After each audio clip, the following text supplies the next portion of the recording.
E as últimas do mercado, bastidores, finanças, números bem interessantes de uma dupla no Flamengo e muito mais. Fala aí pessoal, sou Jorge Nicola, bem-vindos a mais um vídeo do canal, sempre bom ter vocês por aqui. Pedir para deixar like, se inscrever no canal e ativar as notificações. Hora de falar sobre Xabi Alonso. O técnico do Real Madrid encheu a bola dos clubes brasileiros depois das estreias de Flamengo, Fluminense, Botafogo e Palmeiras no Super Mundial. São 2 vitórias de Botafogo e Flamengo e 2 empates. O Palmeiras empatou com o Porto e o Fluminense empatou com o Dortmund, levando em consideração que Palmeiras e Fluminense foram melhores do que seus adversários. O espanhol, que acaba de assumir o Real Madrid, disse o seguinte, abre aspas, as equipes brasileiras são muito boas de assistir. Palmeiras, Botafogo, Flamengo e Fluminense vão ser equipes difíceis. O Brasil é um grande na Copa do Mundo de seleções e pode ser grande também nessa competição aqui. Somos muito centrados nas equipes da Europa. Ficamos na Europa e pensamos que não há nada mais além disso. E estamos muito errados quanto a isso. Cheguei a contar para vocês que nos confrontos entre sul-americanos e europeus, apesar de um empate, 3 jogos e 3 empates nesse Super Mundial, lá se vão 13 anos sem que o time da América do Sul vença um europeu. Vamos ver se esse tabu é quebrado ao longo desse Mundial. Só para complementar, contar que Simone Inzaghi, ex-técnico da Inter e novo comandante do Al Hilal, também encheu a bola de clubes brasileiros, abre aspas para ele, viu o Palmeiras, viu o Flamengo e viu o Botafogo. Parece que são times magníficos. Acho que tá um pouquinho de exagero, mas é bem legal ver os brasileiros brilhando por lá. Hora de falar sobre o Flamengo com uma dupla que domina os gols rubro-negros na atual temporada. Eu me refiro a Arrascaeta e Luiz Araújo, autores dos gols na abertura do Flamengo no Super Mundial de Clubes, vitória por 2-0 contra o Esperance da Tunísia. Importante destacar que Arrascaeta e Luiz Araújo juntos têm 42% dos gols do Flamengo na temporada. A participação deles equivale a 30 gols dos 70 que o Fla marcou desde o início de 2025. O Arrascaeta tem mais participações, foram 19 participações em gol, estou contando gols e assistências, contra 14 participações em gol de Luiz Araújo. Dá para dizer hoje, sem medo de errar, que são os 2 jogadores mais importantes do Flamengo, pelo menos no momento ofensivo. O Arrascaeta, o grande craque do time, e o Luiz Araújo com merecimento titular. Ele tem jogado mais bola do que o Bruno Henrique, do que o Michael, do que o Everton Cebolinha e até do que o Gonzalo Plata, embora o Plata tenha jogado em bom nível, mas sofrido com lesões. Só para completar, o noticiário do Flamengo se prepara para o jogo de sexta-feira contra o Chelsea, 3 da tarde. Lohan, jogador que perdeu espaço sob o comando de Felipe Luiz, voltou a ser alvo de uma proposta internacional. O New York Red Bulls, obviamente dos Estados Unidos, fez oferta. A ideia era gastar entre 5 e 6 milhões de euros, mas a pedida do Flamengo foi de 11 milhões de euros, ou 69 milhões de reais, praticamente inviabilizando qualquer chance de acordo. Para falar sobre Rodrigo Garro e a informação de que o meio atacante argentino quer deixar o Timão na janela de julho. Ele seria o maior incomodado com a instabilidade política do Timão, que causa consequências e implicações no departamento de futebol, entre elas, por exemplo, atrasos nos pagamentos de prêmios e direitos de imagem. Informação sobre a intenção do Garro em deixar o Corinthians foi publicada pelo site Trivela e contrasta com o ambiente que o Garro tinha em janeiro e fevereiro. Ele chegou a ser alvo de uma proposta do Zenit de 25 milhões de euros. Na oportunidade, ele preferia continuar no Corinthians. Se uma oferta parecida chegar, o Garro vai trabalhar para ser negociado. Antes do período de férias, o Fabinho Soldado chegou a conversar com o Garro, destacando a importância dele dentro do elenco e também na formação do time para a temporada. É possível que o Fabinho tenha uma nova conversa com o Garro na reapresentação do time. Hoje, o que pega é a falta de propostas especiais, grandes. Só para lembrar, o Corinthians entende que não dá para vendê-lo por menos de 30 milhões de euros. E a especulação de Rodrigo Garro no Flamengo não existe. Também chegaram a falar que ele poderia jogar no River Plate. O River não tem capacidade financeira para fazer um investimento desse tamanho. E é diante desse cenário, com cifras altíssimas e a não intenção de o Corinthians negociá-lo, que o Garro tende a continuar no Corinthians, a menos que surja uma enorme reviravolta no caso. Só para completar, se o Garro é prioridade, Diego Palacios vive situação extremamente diferente. O lateral esquerdo peruano, que chegou e se contundiu, praticamente não jogou. O Corinthians tem buscado interessados, oferecido o atleta para vários clubes de séries A e B do brasileiro. Assim que pintar qualquer negociação, o Corinthians vai liberá-lo, inclusive ajudando com o pagamento de parte dos salários. Diego Freitas, existe algo relacionado a Garro no Flamengo? Eu cheguei a ler, não lembro quem publicou, depois eu até vou buscar para dar o crédito direitinho, mas hoje surgiu a notícia, acho que foi o Lázaro, que cobre o Corinthians, de que o Garro está muito incomodado, querendo ir embora, que o Corinthians vai ter muita dificuldade para convencê-lo a permanecer no clube, tá? Ainda que isso seja absolutamente real, não tenho a informação, mas também não desconfio, é impossível imaginar que o Corinthians venda o Garro para o Flamengo. Primeiro que o Flamengo não quer, depois porque o Corinthians, que tem um presidente interino, o Osmar Stabile, o Osmar precisa deixar um bom legado, precisa trazer boas notícias sobre o risco dele não conseguir se eleger.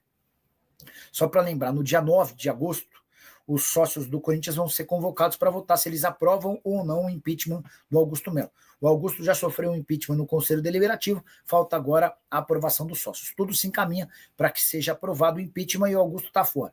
A partir daí, convoca-se uma votação para a eleição de um novo presidente.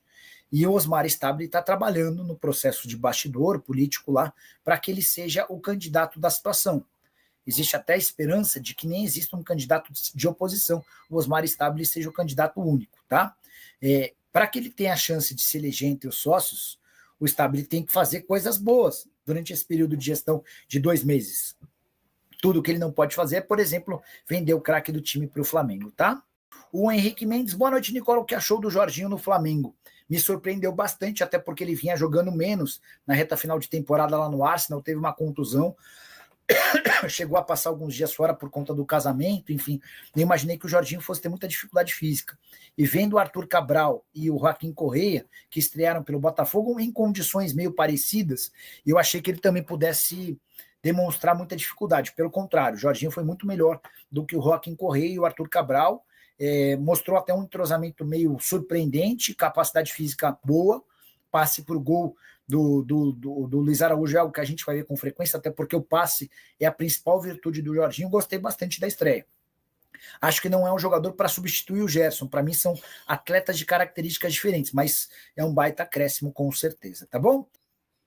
O Hinaldo Rodrigues, os times brasileiros vão passar vergonha nesse Mundial. Hinaldo, eu cheguei a imaginar que esse risco existia, mas depois da primeira rodada, acho que passar vergonha, esse risco não vai acontecer não, tá?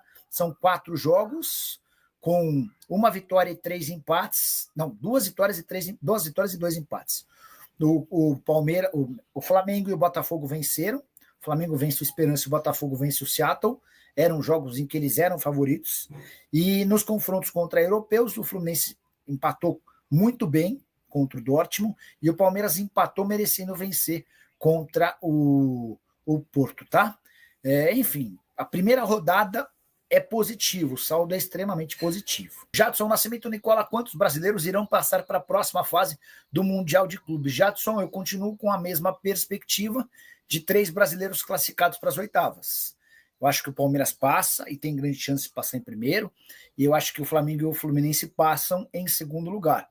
O Botafogo tem a impressão de que fica pela fase de grupos por ter caído no grupo mais complicado. E aí você nem perguntou, mas já vou deixar minha opinião, acho que Palmeiras, Flamengo e Fluminense passando devem cair nas oitavas de final. O Palmeiras contra o Atlético de Madrid se for primeiro, ou contra o PSG se for segundo, o Flamengo contra o Bayern de Munique e o Fluminense contra... Deixa eu só ver como é que ficou o cruzamento do Flu. Mundial de Clubes. Quer ver, ó? Classificação aqui, os grupos. O grupo do Palmeiras cruza com o grupo do Botafogo. O grupo do Bayern de Munique cruza com o do Flamengo. Se o Flamengo é primeiro, ele foge do Bayern. E aí pega Benfica ou Boca. Se o Flamengo termina atrás do Chelsea, é o que eu acho que vai acontecer, ele pega o Bayern. E o Fluminense, que está no grupo F de Fluminense, ele pega o grupo E, que deve ter a Inter de Milão como primeira colocada, tá bom? Hora de falar sobre os confrontos entre europeus e sul-americanos no Mundial de Clubes. Até aqui 3 jogos e nenhuma vitória dos europeus. Esses duelos começaram com Palmeiras 0, Porto 0. Tivemos outro empate com Boca Juniors 2, Benfica 2. E nessa terça-feira, Fluminense 0, Borussia Dortmund 0. Importante destacar que os 3 sul-americanos foram melhores do que os europeus. O Palmeiras bem melhor do que o Porto, o Boca Juniors melhor em parte do jogo contra o Benfica, e o Fluminense, para mim a maior surpresa de todos, muito superior ao Borussia Dortmund. O gol do Fluminense não aconteceu por um milagre. O Everaldo teve cara a cara com o goleiro, acabou tomando a decisão errada de tocar para o Canóbio. O Fluminense criou várias oportunidades e foi as desperdiçando. Foram 14 finalizações do Fluminense contra apenas 7 do Borussia Dortmund. O time alemão pareceu cansado e desligado da partida, resultado que mantém o Fluminense com chances da primeira colocação no grupo.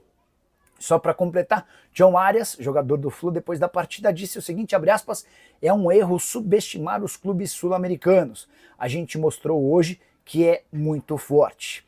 Só para lembrar, importante dizer que times sul-americanos não vencem europeus há 13 temporadas. E você, o que pensa sobre esse início de Copa do Mundo de clubes e os sul-americanos conseguindo não perder para os europeus? Use o espaço para comentário e registre a sua opinião, beleza? Robson Goto. Em campo são 11 contra 11. Por que não os times brasileiros não podem passar das oitavas? O Bayern enfiou um 10 em um time amador. Robson, no futebol tudo pode acontecer, mas eu acho que num confronto entre Bayern de Munique e Flamengo, o Bayern é favorito. Num confronto entre Inter de Milão e Fluminense, a Inter é favorita. E num confronto entre Palmeiras e Atlético de Madrid, ou Palmeiras e em especial PSG, o rival europeu é favorito. Por quê? Porque esses times investem mais, porque esses times têm jogadores mais caros, por isso que o Palmeiras é favorito quando enfrenta o Al-Ahly, por isso que o Flamengo é favorito quando enfrenta o Esperance, porque o Flamengo e o Palmeiras têm mais capacidade de investimento. O dinheiro não diz tudo no futebol, mas ele diz bastante coisa. Se você tem um clube que arrecada mais e gasta mais, você tem mais condição de montar um time melhor. E os europeus têm condição de montar times melhores porque arrecadam muito mais, tá bom? O Jean Eicerro e o Matheus Cunha não são o que o Palmeiras precisa.